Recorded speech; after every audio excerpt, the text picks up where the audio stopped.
జై శ్రీరామ్. నేను ప్రతి ఒక్కరికి చెప్తున్నానండి, ఈ మధ్యకాలంలో చాదస్తం బాగా పెరిగిపోయింది జనాలకి.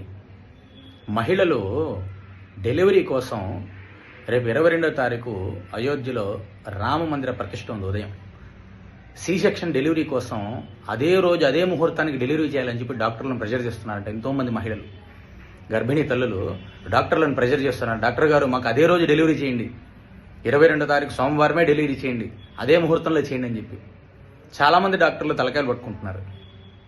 వాళ్ళకి ఎట్లా చెప్పాలో తెలియక. ఏమమ్మా, ప్రతి ఒక్క పెద్దవాళ్ళు, పేరెంట్స్, గర్భిణీ స్త్రీలు ఆలోచించండి. సరే, మీరు సోమవారం 22వ తారీఖు చేసుకోవాలనుకున్నారు, అంతలోపల ఏదైనా కాంప్లికేషన్ అయింది, ఆగుతారా? ఏదైనా కాంప్లికేషన్ అయ్యి బిడ్డ అడ్డం తిరగడమో, మునిరిపోవడమో ఏదో జరిగింది, కాంప్లికేషన్ అయింది, ఆగుతారా? ఆగరు కదా. ఒకరి రాక ఒకరి పోక మన చేతుల్లో ఉండదు, గుర్తుపెట్టుకోండి. సిల్లిగా ఆలోచించి సిల్లిగా చేయకండి.